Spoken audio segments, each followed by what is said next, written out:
All right, welcome back, everybody. As a parent, you want to do everything possible to keep your kids safe, but once they're teens, it gets so hard. Yeah, so we're here with Dr. Saunders from the Institute of Living, who's sharing the top 5 signs your teen may be involved with drugs. Nobody wants to hear that, Dr. Saunders, but it's a reality for a lot of people. What kind of information should we be looking out for? Hello, friends. Happy Wednesday. And yes, as we kind of wrap up the school year and enter into summer, teens have more freedom. They want to be out with their friends. So there needs to be some vigilance as to what to look for if you're concerned your teen may be engaging in substance use.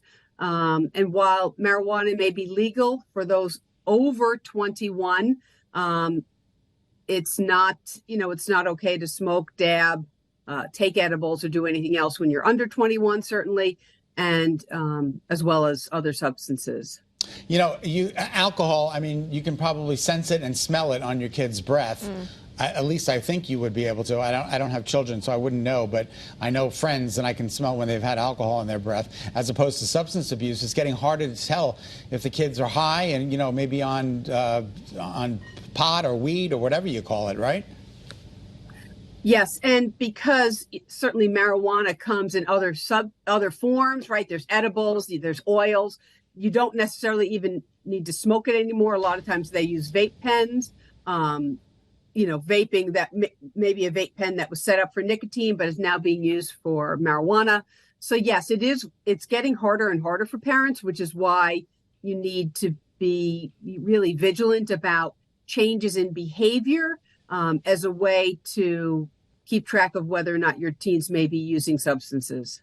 Dr. Saunders, that's a really good transition, because actually we just had a story earlier this morning about kids who had edibles in school, and a couple of them got sick.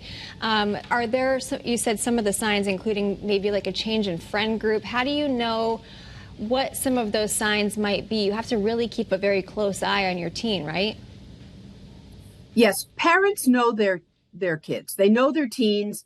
And what we want you to look for is some changes, I'm never talking about a day or two's worth of changes, but I'm talking about a pattern of changes that just seem odd or different. So it could be a change in friend group. It could be a change in energy or interest. They used to be interested in something and now they're not. Now they're spending tons of time in their room by themselves, and now they're out all the time and not wanting to come back. So you're noticing changes in behaviors. Substances cost money, just like nicotine and other things cost money. So if your teen's not working, you might find, cash missing or other items. So it's really something to look out for, some of these changes that would be concerning. I would think that if cash were missing from my house and I thought it was my teen, I think you got some bigger issue. You got a bunch of big issues going on there. And how do you broach that subject with them? Do you just come out and say, hey, are you stealing cash from me? Well, I think a lot of times what happens, and I know this happens to me, is I don't remember exactly how much I had there. Right, exactly. Right. So did I have $40 or did I spend that 10? I don't actually. So we don't keep close track of these things. But again, it's like, okay, now this is like the third or fourth time I think that I had cash and I don't have cash. But you start with more open-ended questions. You don't just dive into accusatory questions. It's really about starting a conversation. Often these are conversations that need to happen repeatedly. So asking questions, not accusing. I'm worried about this, or I'm concerned. I seem to be missing cash.